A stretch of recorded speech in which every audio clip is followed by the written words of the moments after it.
I just want to share that there is a kind of cliche that, you know, tech is like bro culture. So we have 4 amazing women who are going to break that spell and talk about the art of successful marketing for your NFT project. So please help me welcome Princess POM, the Queen of POM coming up, and Nikolett, and Marleen, and Charmaine, who are going to talk to you about how to really get your NFTs out there. I love these ladies. We just met backstage, so they're going to give you a wonderful talk now. Thank you. Hello, thanks for joining us. I'm Charmaine Short. I'm the CEO of Etiverse that does Web3 consultancy and NFT marketing. I've got with me some amazing ladies. So we've got Marleen, you're an artist. We've got Nikolett, who's an advertising expert. And we've got POM, who's also an artist. So, okay. Oh, geez. Right, okay. Sorry about that. Yeah, so we're here to discuss some of the strategies that you can use to successfully market your NFT collection. So, POM, you're like a fine art, one-of-one type artist. How do you convey your personality through your social media as a way to build personal brand in a sort of natural way? Okay, well, I don't know how fine my art is, so I'm just going to say that. But NFT branding is, I would say, different for everybody. I would say that there's a huge difference between the way you market to collectors when you are an artist and when you are a project. With a project, there's a huge focus on things like utility and building a community, on roadmaps, but artists don't quite work like that.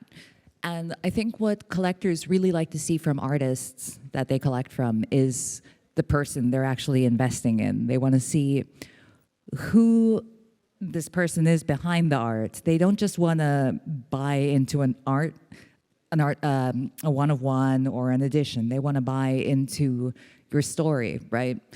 And I think a lot of NFT artists I've seen actually kind of forget this, and they just promote entirely based on each individual piece, rather than letting themselves be real, letting themselves kind of tell their story, tell these little kind of personal details that make up who you are.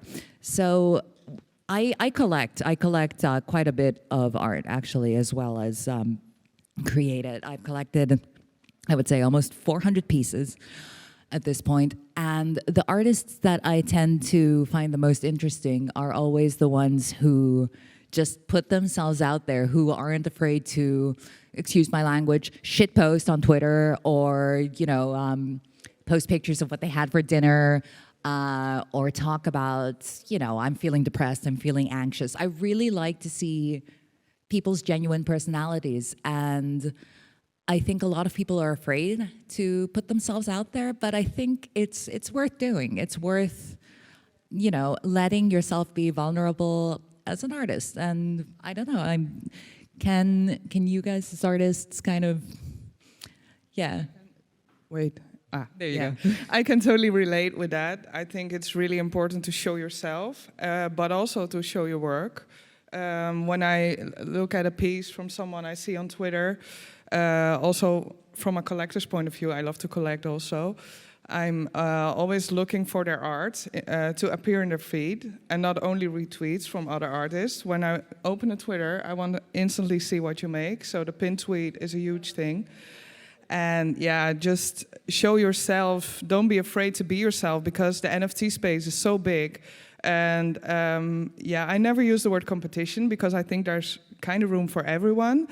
But there are a lot of people, and you need to stand out to make sales, because obviously it's about making sales also.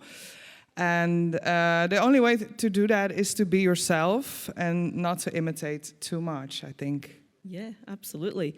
And something that I always tell people is your Twitter bio. This is the first thing people see when they go to your page. And so you can use that. I mean, it's a limited amount of characters, but put your personality in there. If you love cats, say that you love cats. Don't just say, oh, I'm this type of artist and I'm on these platforms. People can find that out later. Just get yourself in there, like, authentically. Yeah, absolutely. I think for the longest time, my Twitter bio said something like, my Pomeranian eats all of my Doritos, or something like that. And people always remember that. I had collectors come back and say, oh, you're the Pomeranian with the Doritos, person. So yeah, just people want to know more. They want something memorable. And also another thing is your Twitter handle, not your handle itself, but the kind of username. You can keep changing that up. I often kind of add my latest drop next to the username. It helps. It's a good way to kind of promote your latest whatever you've got going, because people are going to see it every time you tweet, right? Every time you even comment on something, they'll be like, oh, so-and-so has a new drop out. I better go check that out. Yeah, I've seen that as well. It's like people will say that what their name is then minting now. Yeah. I mean, when I was an artist, I was promoting and I wrote an article about her, and she immediately sold like 21 pieces of art within 24 hours. It was cryptoPOM, and she went on YouTube and she called me the NFT Whisperer. I was like, oh hey, I like this name, so I immediately changed my name to Bitcoin Madame, NFT Whisperer. Yeah. But I mean, apart from things we can do ourselves to sort of build community, there's also other avenues. Nikolett, you're very involved in the sort of paid advertising side. Do you want to tell us how that works? Yeah, sure. So I think getting your organic content right and, expressing your personality is an absolute necessity. That's where you should start. But then there's also paid avenues like Twitter advertising, Instagram advertising, etc., where you can test different kind of messaging, different kind of creatives. It's a lot more data-driven and targeted. You can choose different audience categories, and you can very quickly test without really changing your personality, but really what features or what kind of messaging resonates with your audience the most. So it will give you a much tighter feedback loop as to what you should put in your bio, for example. You will see what kind of messaging or terms had the highest click-through rate or conversion rate, etc. So I think in the Web3 and NFT space, a lot of businesses and artists focus very much on the organic content. And yes, it's the number one step that you need to get right, but then there are definitely other avenues as well that haven't really been explored that much by this community. Yeah, and what are your thoughts on people who sort of buy followers? I mean, I get lots of DMs all the time saying, hey, do you want to have 100,000 followers? I can get you that overnight. I mean, do you think that really works as marketing, or people see through it? I don't think it will add much value to your project, because if you're trying to reach an audience that will actually engage with you, that will purchase your art or something like that, it's not going to be the bots. And then also from an advertising perspective, if you would like to create campaigns, and whether it's Twitter or TikTok or Instagram, that will actually kind of alter the algorithm. So the algorithm that Facebook will develop based on your current audience is not going to be accurate, because it will be based on bots. So you're actually kind of hindering yourself by doing that. Yeah, so it's a lower percentage engagement if 99% of your followers are bots. Yeah, interesting. Right. Marleen, so blockchain enables artists to collaborate on an international basis and, amplify your community reach of individual artists. So as a one-of-one artist, you recently launched your first PFP collection with different rarity traits, and that was in collaboration with 16 different one-of-one artists. So how did you adapt your marketing approach for this large project? Well, I kind of did the same as I do with my one-to-one Twitter account. I made a separate Twitter account for the project, though, because it's a separate project. Crazy Sassy Access. They minted Friday, and I'm super proud. Well done. Hey. a lot of my guest artists are here too. Hi. It's like one-to-one marketing, but on a larger scale. But with 16 guest artists, you have 60 more Twitter accounts that retweet Brilliant. instantly because they also did trades and they're also proud. I think it's a great balance between being very loose on Twitter and other social media and showing yourself, but also kind of know who to work with, because you need to keep the trustworthiness. I think that's one of the main key elements in NFT. You need to prove your trustworthiness, and it's not going to do anything if you're not committed to people you work with, if you're not prove that you're trustworthy. So yeah, I just kind of basically did the own thing because I think people love to see a personal touch on projects. And yeah, PFP one-to-one, for me it's like, my project is a bit of a combination, so it's not a total PFP collection, like it's a bit of a combination as we want to support one-to-one artists with it also. So yeah, it's just great to see people react on it when you open up, when you share your thoughts, when you want to motivate other people. For me, that's really a key thing to do. Because we're all starting out, we're all new, it's a whole new world, and it's just great to show ourselves, and that's also what the project is about. And I think that resonates with a lot of people. Yeah. So the reactions were really great. Yeah. Oh, that's great. Well done on that. Yeah, thank you. Yeah. POM, you're like a one-of-one artist on Super Rare, and you also do editions on other platforms. What tips could you give people about pricing their NFTs? Okay, I can only, of course, speak for one-of-one artists because I haven't explored I will be exploring projects, but that's going to be in the future. All right, what I always tell people, I do a lot of Twitter spaces talking about branding and pricing and tips for artists coming into the scene. And one of the things I always try to say is that you need to start humble, right? No matter how much previous experience you might have as an artist, as an illustrator, as a creator, as even an influencer, when you come into the NFT scene, we all start in the same place, right? Most people are not going to realize, they're not going to sit there and read your resume. They're just going to want to see your NFT journey itself. So when I actually started selling my work, I started incredibly low for one-of-ones. I started, and this was back like 18 months ago. I started selling my work for something like 0.03 ETH, which was around the price. Back then it was like something like $60, right?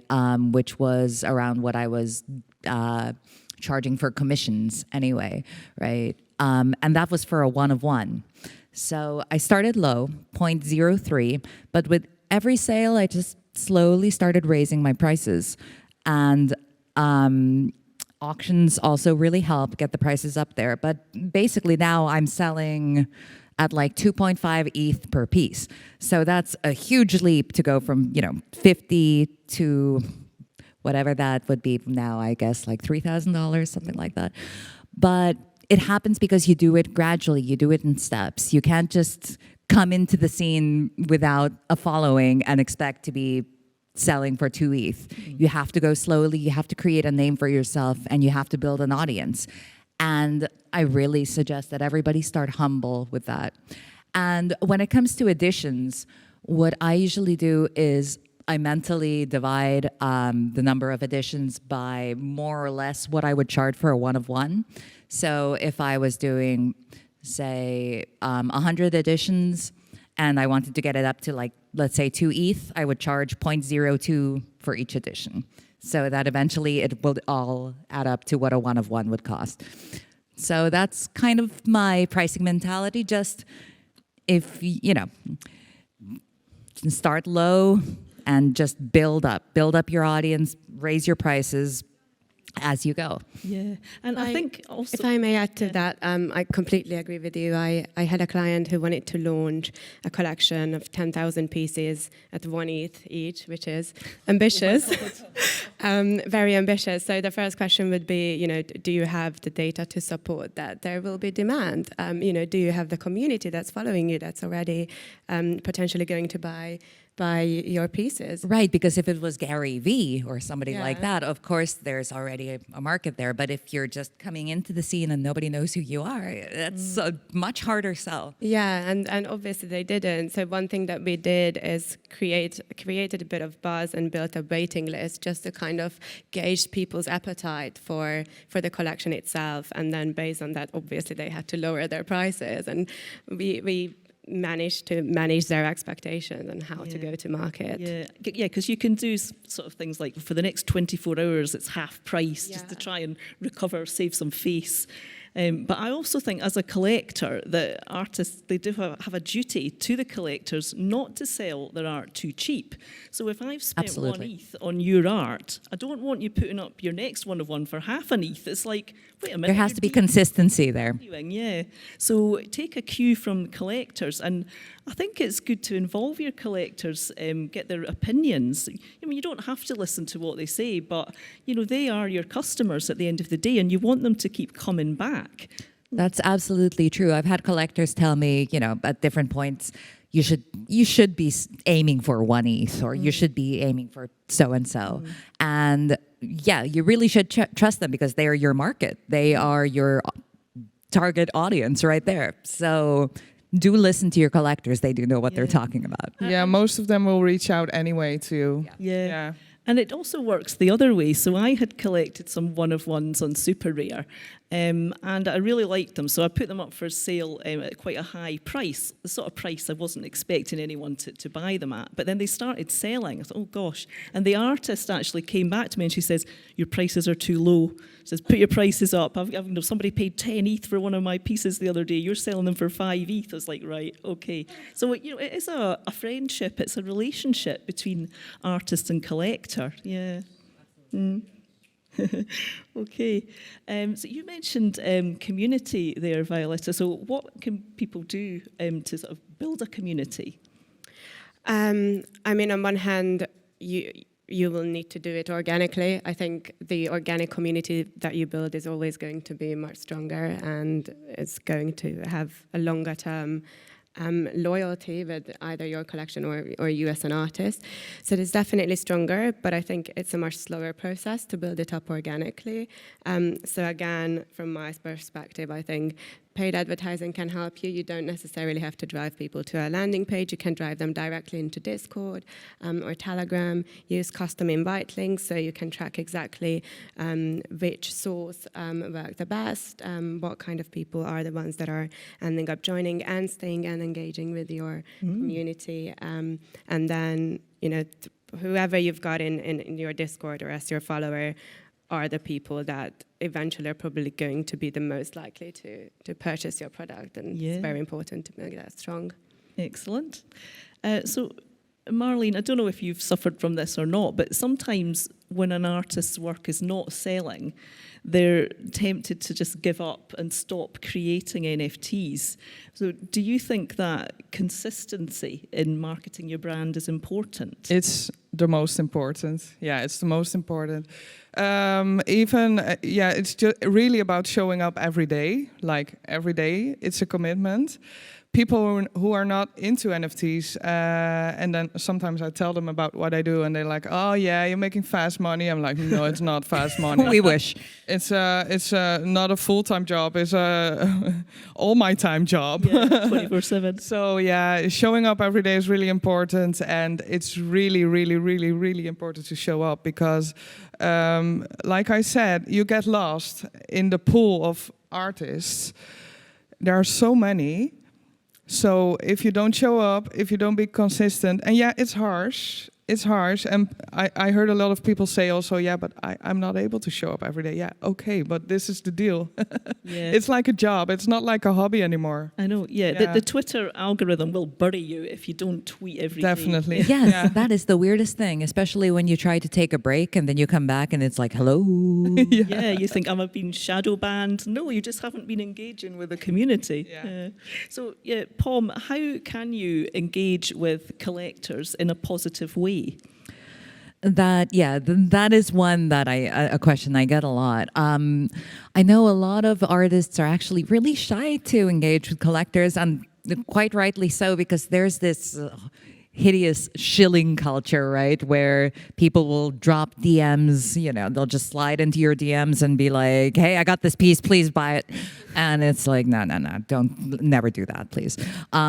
But there is a way to connect with collectors, and honestly, that is through their Twitter. They all have Twitters. They're all constantly tweeting, and it's not just GM, they will tweet GM, and it's always polite to say GM back. But they're constantly posting the kind of art they like. They're talking about their day. They're talking about their lives, and they appreciate replies. They appreciate you engaging with their content, starting conversations, asking questions, and these are just totally natural ways to get to know collectors as people. And here's the thing, don't look at them as walking wallets, please. These are all human beings who are just probably cool people who you'd want to be friends with anyway. So don't go into it with expectations, but just put yourself out there. Just ask, or if they post a picture of their dog, just ask, oh, what kind of dog is that? Tell me more. What's their name? Just ask questions like you would with anybody else. Don't be scared because there's this kind of collector artist boundary there. Just be natural. I mean, well, easier said than done, but just think about the kind of questions you'd like to answer if somebody were to post them on your Twitter or on your social media, and just go for it. But honestly, make the effort. Don't be shy because you think, oh, they're a collector. They probably get so many questions. They're not going to read it anyway. Just make the effort. It's worth it. Yeah, right. So we're in the last minute. So, yeah, Marleen, there's always new trends emerging, and it's very easy to follow trends. And I'm on a project trying to get ahead of the trend with Twitter banners, lost paradigms. But what are your thoughts on artists that's following the latest trend? Sometimes it can be good, but most of the times, do your own thing, follow your own gut, creating your own style. If you don't have your style, experiment and put it out there. Put it on Twitter. Show people what you're working on, because people love that. Leave the trends, because leave the trends. Just leave the trends. Yeah. We have enough of them. Yeah, that's good advice. Yeah, and so if you try all these strategies and they don't work, you can always come to the professionals. You can come to me and Nikolett, and we'll help market your project for you. But thank you for everyone on the panel, and thank you for listening. Take care. Thank you.